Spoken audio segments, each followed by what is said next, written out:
Mark 8 is divided into 6 sections. Mark 8, 1 through 6. Compassion for a hungry crowd. With another large crowd lacking food, Jesus tells the disciples he has compassion because some have traveled far and may collapse on the way home. Despite their doubts in the wilderness, he takes 7 loaves, gives thanks, breaks them, and directs the disciples to distribute them. Keep verse 2 in mind as you review this section. I have compassion for these people. They have already been with me 3 days and have nothing to eat. Verses 7 through 12. Full provision and a refuse sign. Jesus also blesses a few fish, and 4,000 people eat until satisfied with 7 baskets left before he departs by boat. Pharisees confront and test him by demanding a heavenly sign, but he sighs deeply and refuses to grant one to their unbelieving generation. Verse 8 captures an important idea in this passage. The people ate and were satisfied. Afterward, the disciples picked up 7 basketfuls of broken pieces that were left over. Verses 13 through 18. Beware the yeast. Crossing the lake with only 1 loaf, Jesus warns against the yeast of the Pharisees and Herod. The disciples mistake the warning for concern about bread, and Jesus questions their hardened hearts, unseeing eyes, unhearing ears, and failed memory. A memorable verse from this section is verse 15. Be careful, Jesus warned them. Watch out for the yeast of the Pharisees and that of Herod. Verses 19 through 24. Remember the loaves and see clearly. Jesus reminds the disciples of the 12 and 7 baskets left after feeding the 2 crowds, exposing how little they understand. At Bethsaida, he leads a blind man outside, touches him, and after the first stage, the man sees people indistinctly like walking trees. The verse to notice here is verse 21. He said to them, "Do you still not understand?" Verses 25 through 31. Clear sight and the Christ revealed. A second touch restores the blind man's sight completely, and Jesus sends him home quietly. Near Caesarea Philippi, Peter identifies Jesus as the Messiah, after which Jesus begins teaching that the Son of Man must suffer, be rejected, die, and rise.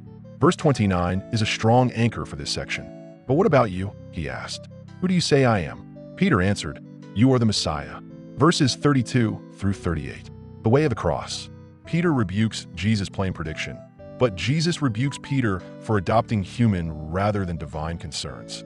Jesus calls everyone to deny self, take up the cross, and follow, warning that gaining the world cannot compensate for losing one's soul, and that shame toward him will be answered at his glorious return. Here, verse 34 deserves a closer look.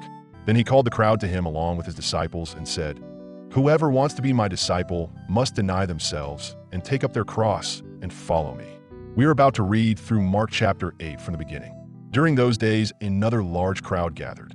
Since they had nothing to eat, Jesus called his disciples to him and said, "I have compassion for these people. They have already been with me 3 days and have nothing to eat. If I send them home hungry, they will collapse on the way, because some of them have come a long distance." His disciples answered, "But where in this remote place can anyone get enough bread to feed them?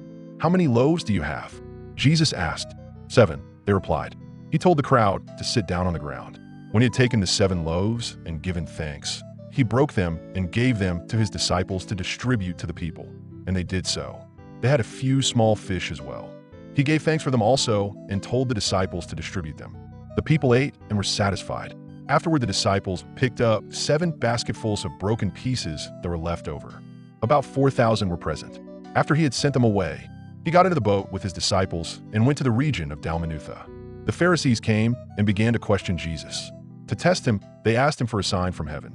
He sighed deeply and said, "Why does this generation ask for a sign? Truly I tell you, no sign will be given to it." Then he left them, got back into the boat, and crossed to the other side. The disciples had forgotten to bring bread, except for 1 loaf they had with them in the boat. "Be careful," Jesus warned them. "Watch out for the yeast of the Pharisees and that of Herod." They discussed this with one another and said, "It is because we have no bread." Aware of their discussion, Jesus asked them, "Why are you talking about having no bread? Do you still not see or understand? Are your hearts hardened? Do you have eyes but fail to see and ears but fail to hear? And don't you remember? When I broke the 5 loaves for the 5,000, how many basketfuls of pieces did you pick up?" 12, they replied. "And when I broke the 7 loaves for the 4,000, how many basketfuls of pieces did you pick up?"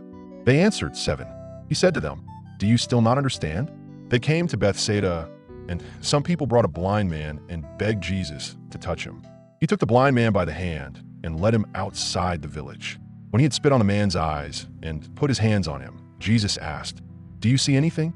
He looked up and said, "I see people. They look like trees walking around."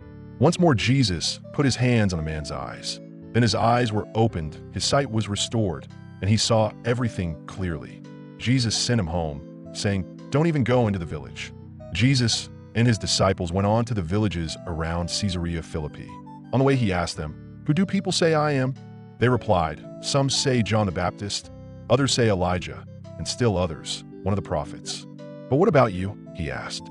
"Who do you say I am?" Peter answered, "You are the Messiah." Jesus warned them not to tell anyone about him. He then began to teach them that the Son of Man must suffer many things and be rejected by the elders, the chief priests and the teachers of the law, and that he must be killed and after 3 days rise again. He spoke plainly about this, and Peter took him aside and began to rebuke him. But when Jesus turned and looked at his disciples, he rebuked Peter. "Get behind me, Satan," he said. "You do not have in mind the concerns of God, but merely human concerns." Then he called the crowd to him along with his disciples and said, "Whoever wants to be my disciple must deny themselves and take up their cross and follow me.